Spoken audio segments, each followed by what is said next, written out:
ሰውየው ከሚስቱ ሌላ አንዲት ሴት ወደደና ክንፍ አለ። ልጁንና ሚስቱን እየተወ ከዚህኛይቱ ጋር ማምሸት ብሎም ማደር ጀመረ። በመጨረሻም አንድ ቀን ወደ ሚስቱ መጣና ድንገተኛ የሆነ ጥያቄ አቀረበ። እኔና አንቺ እንድንፋታ ፈልጋለሁ። ለምን ብለሽ ምክንያቱን አትጠይቂኝ። መፋታት ብቻ ፈልጋለሁ። ደግሞም ሌላ ቀን አይደለም ነገ እንዲሆን እፈልጋለሁ አላት። ሚስቱ በሁለት ነገሮች ተጨነቀች። በአንድ በኩል ምንም ነገር አትጠይቂ ብሏታል። በሁለተኛ ነገር ልጇ ወደ ዩኒቨርሲቲ የመግቢያ ፈተና ልትቀመጥ ጥቂት ቀናት ቀርቷታል። ባልፈልገውም ባለስማማበትም ካልክ የግድ እቀበለዋለሁ።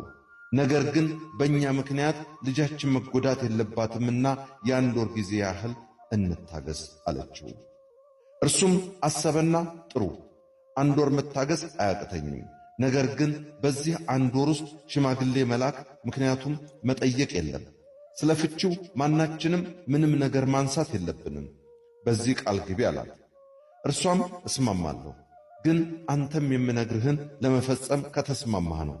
ታዲያ በዚህ አንድ ወር ጧት ከእንቅልፌ ስነሳ ማታ ማታም ወደ አልጋዬ ሲሄድ ያን የሰርጋችን ዕለት አቅፈህ እንደወሰድከኝ አድርገህ አቅፈህ ትወስደኛለህ ስትል ጠየቀችው። ነገሩ ያልጠበቀውና ያልተለመደ አይነት ቢሆንበትም ቀላልና ሊያደርገው የሚችል ስለሆነ እሺ ብሎ ቃል ገባላት። አንድ ወር ተጀመረ። ጧት ከእንቅልፏ ስትነሳ አቅፎ ቅፍ አድርጎ ወደ በረንዳ ካደረሳት በኋላ ወደ ሥራው ይሄዳል። ማታ ማታም እንዲሁ አቅፎ ወደ አልጋው ይወስዳታል። ስለ ፍቹ አይነጋገሩም።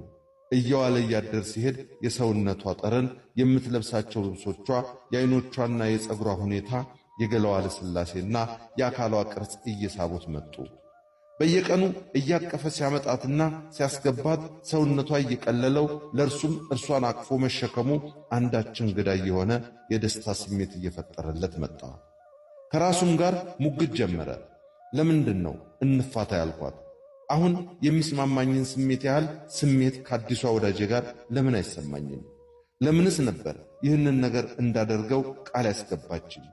ይህን የመሰለውን ገላዋን፣ እንዲህ የሚማርከው ጠረኗን፣ እንዲህ የሚያስደስተውን ፈገግታዋን፣ እንዲህ የተዘናፈለውን ፀጉሯን፣ እንዲህ ልዩ የሆነውን አካሏን እንዴት እስከ ዛሬ አላስተዋልኩትም? እርሷ ናት ከኔ ጋር የነበረችው ወይስ እኔም ከእርሷ ጋር ነበርኩ? የወሩ መጨረሻ እንደደረሰ መሆኑን ሲያውቅ ከእርሷ መለየቱ ጨነቀው። እንዲያውም ይህ ሁኔታ የፈጠረበትን እንግዳ ስሜት እየወደደው መጣ። ነግቶና መሽቶ እርሷን አቅፋት እስከሚወስዳት በጉጉት መጠበቅ ጀመረ። በሌላም በኩል ደግሞ በዚህ ድርጊቷ በውስጡ ያሳደረችበትን ስሜት እያሰበ ያደንቃትም ጀመር።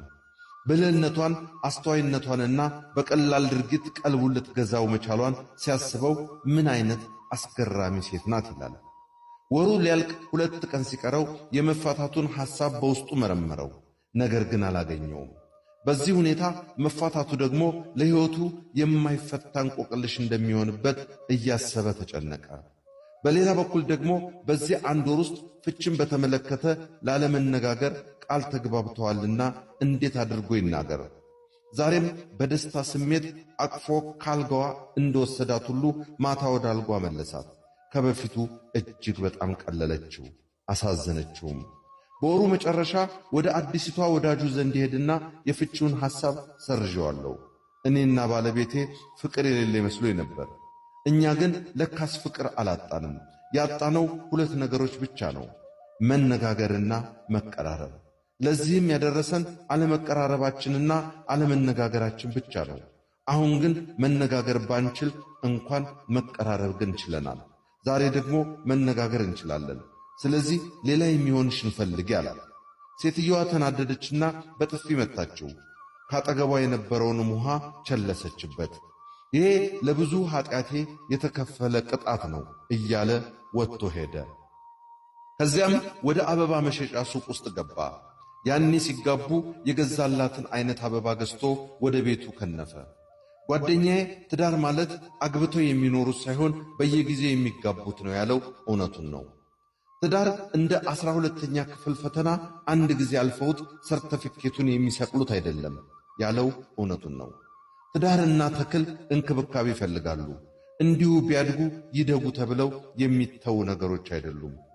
ልክ እዚህ ሀገር ችግኝ የመኮትኮት የማጠጣት የመንከባከብና የማሳደግ እንጂ የመትከል ችግር እንደሌለብን ሁሉ እኛም ጋር የመጋባት ችግር የለም። ፍቅር ግን ማግባትን ብቻ ሳይሆን ማጠጣትን፣ መኮትኮትን፣ ማረምን፣ ከብት እንዳያበላሸው አጥር ማጠርን፣ በየጊዜው ማዳበሪያ መጨመርን ጭምር ይፈልጋል። በእርግጥ በድሉ የሚበቅል ዛፍ እንዳለ ሁሉ በድሉ የሚኖር ትዳርም ይኖር ይሆናል። ይህ ግን ሕይወትን ለራስ ጥረት ሳይሆን ለአጋጣሚዎች ብቻ አሳልፎ መስጠት ነው ያለው እውነቱን ነው። እኔ አልሰማሁትም እንጂ እርሱስ ተናግሮ ነበር። መኪናውን አቆመና ወደ ግቢው ውስጥ ገባ። በረንዳ ላይ ጠብቆ የነበረችው ባለቤቱ የለችም።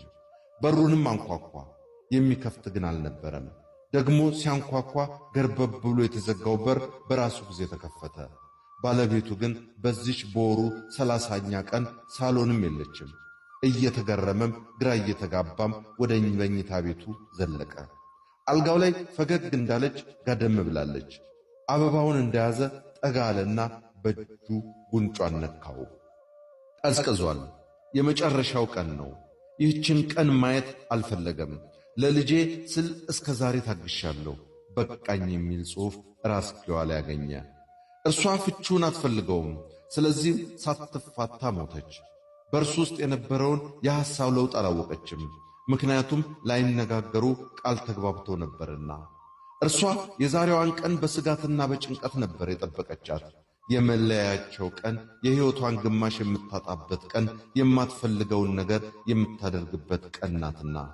እርሱ ግን የዛሬዋን ቀን በጉጉት ነበር የጠበቃት።